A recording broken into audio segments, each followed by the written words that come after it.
जोहार साथियों, आज हम हैं कपुरिया पंचायत में और आज हमारे साथ कपुरिया पंचायत के युवा नेता दीपक कुमार सिंह जो हाल ही में बीजेपी से त्याग पत्र देके कांग्रेस की सदस्यता ग्रहण किए हैं। तो आज इनसे जानेंगे कि इन्होंने बीजेपी पार्टी से क्यों त्याग पत्र दिया। आपका स्वागत है। पहले आपको बहुत बहुत धन्यवाद जो आपने हमें इस मंच में जगह दिया और दो शब्द कहने के लिए भी मौका दिए हैं।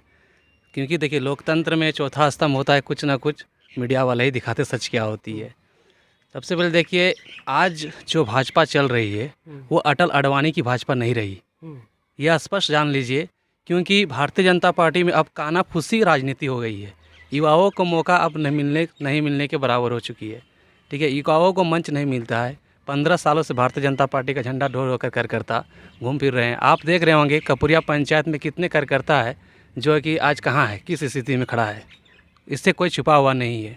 चाहे मोदी लड़ के हैं, चाहे बीजेपी पार्टी की नीतियों को देखकर या क्या देखकर उनकी सदस्यता लिए थे, और 15 साल का अनुभव क्या रहा। केंद्र सरकार अभी मल्टीनेशनल कंपनियां बन गई है, यानी गरीब जो कहते हैं भारतीय जनता पार्टी, वह गरीब की पार्टी नहीं रह गई है, यह स्पष्ट है। ठीक है, जिस प्रकार अगर देखा जाए कि अभी जो भारतीय जनता पार्टी का जो कार्यक्षेत्र प्रणाली है वो मल्टीनेशनल ब्रांड है, यानी जो कंपनियां काम करती है मल्टीनेशनल कंपनी में डे टू वर्क कैसे काम होता है, उस तरह भारतीय जनता पार्टी ने भी वो चीज़ अपना लिया है। यानी वो काम करने का शैली जो है ब्रांडेड कंपनियां जैसे हो रही है। यानी रेल हो गया, भेल हो गया, सेल हो गया, किसकी थी ये, आज वो क्या हो गया, आज कहाँ जा रहा है, किस स्थिति में चला गया। सेल होगी, BSL हो गया, BCCL हो गया, ICCL हो गया, CCCL, क्या स्थिति हो गई। क्या हम सेंट्रल के मुद्दे पे नहीं जाना चाहते, हम झारखंड राज्य के मुद्दे की बात करते हैं। तो झारखंड में अभी 2024 में आम चुनाव होने वाला है, जिसमें झारखंड की जनता तय करेगी। आप किस लहजे से बीजेपी पार्टी और गठबंधन जिसमें आपके प्रत्याशी जलेश्वर महतो कांग्रेस से उम्मीदवार हैं, तो किस लहजे से आप देख रहे हैं बीजेपी और गठबंधन सरकार जो 5 साल राज की, इसमें क्या फ़र्क आप देखते हैं, ये मैं जानना चाहता हूँ। आप मेरे दर्शकों को ये बताने की कोशिश करें कि आपने जो सदस्यता ग्रहण की कांग्रेस की, तो बीजेपी में वो क्या कमियां रह गई जो स्टेट लेवल पर जो चीज़ लागू होती है। सेंट्रल की बात हम बाद में करेंगे। भाजपा केवल झूठा प्रचार करती रहती है, ये स्पष्ट जान ली। 15 सालों में कहाँ है विकास बाघमारा का। आपको ये पता है जो विकास हुई थी इससे पहले, जिस उद्देश्य से हम लोगों ने बाघमारा के नए विधायक का चयन किए थे, उस उद्देश्य आप देखिए, पता चलेगा आपको। गांव-गांव से जो सड़क जुड़ी हुई है सारा तो जलेश्वर महतो का देन है। आप चले जाइए, हर चेक चौराहा पे चले जाइए, पुल पुलिया देख लीजिए, एक गांव से दूसरे गांव को कैसे जोड़ा गया। NH हाईवे से एक गांव को जोड़ना, गांव जो जुड़ी है वो पूरा काम तो जलेश्वर महतो का किया हुआ है। हमको तो कहीं नज़र ही नहीं आता है विधायक जी क्या काम किए हैं और कौन सा काम है उनका, कुछ पता ही नहीं चलता है। दिखा दीजिए पूरा कपुरिया पंचायत में कौन सी काम हुई विधायक का। लेकिन पूर्व विधायक जो अभी सांसद बने हुए हैं, उनके भाई बीजेपी पार्टी से प्रत्याशी हैं, वे अपने जनसभाओं में बोलते हैं कि मेरे पीरियड में बहुत सारे युवाओं को रोज़गार दिया। तो ये कहाँ तक सही है? अरे भैया, जो प्रत्याशी बने हैं, राजकुमारी किसकी थी, कहाँ हुई थी राजकुमारी? सावित्री प्लेस में हुई थी राजकुमारी। वो सावित्री प्लेस किनका है, किस जगह पे हुई थी राजकुमारी? कितने कार्यकर्ता बूथ कार्यकर्ताओं को बोला गया था राजकुमारी में? तो सारा चीज़ तो सेट एंड गेम प्लान था, ये कहीं और नाम ही नहीं आ रहा था। हर मीडिया में हर जगह देख रहे होंगे, आपको पता चल रहा होगा था कि शत्रुघ्न महतो विजय भव, यानी कार्यकर्ता पहले से विजय भव हो रहा है। ऐसा क्यों? अभी टिकट मिला ही नहीं है और जो है कि उस जीत का आशीर्वाद दे दिया गया। अरे भाई, सब सिस्टम है। आप पहले अपने एक परिवार में बांध के रखना चाहते हैं, यानी आपका अगला भी प्लान तय हो चुका है कि अगला क्या होने वाला। पार्टी कहती थी कि ये परिवारवाद की पार्टी नहीं है। मैं आपको स्पष्ट बता देना चाहता हूँ, ये ऐसी परिवारवाद की पार्टी बन गई है कि आप एग्जाम्पल देखिए कि आपका सांसद विधायक, आप विधायक के टिकट पर उसके भाई क्या प्रत्याशी नहीं थे यहाँ पे?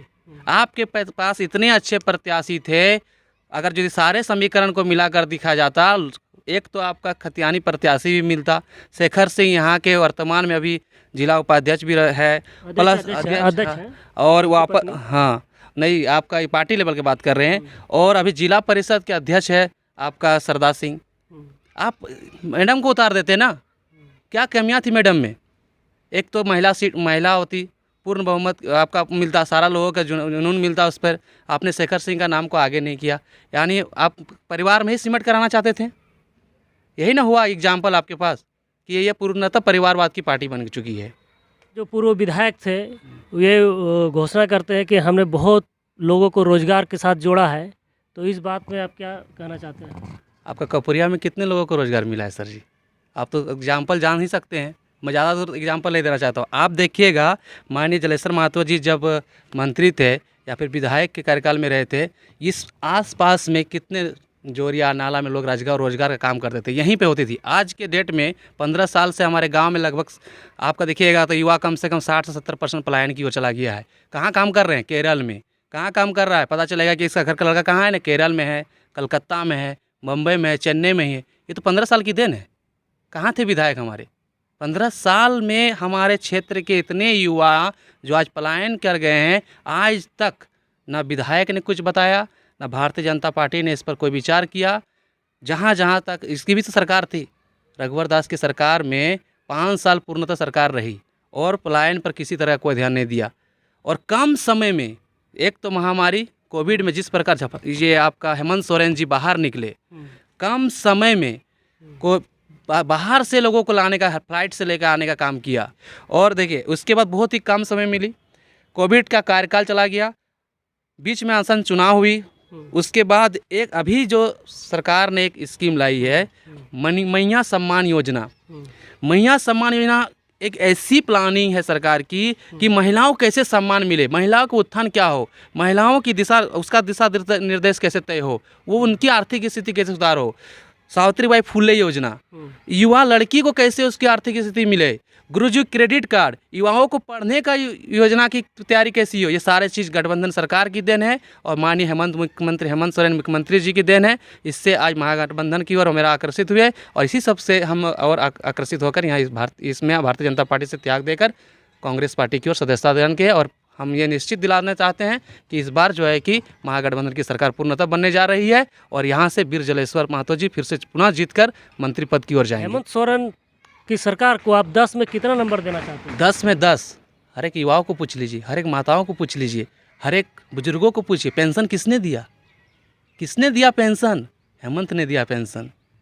किसने दिया आपको ज्योतिबाई फुले योजना? हेमंत ने दिया। कौन लेकर आया दीदी बाड़ी योजना? हेमंत ने दिया दीदी बाड़ी योजना।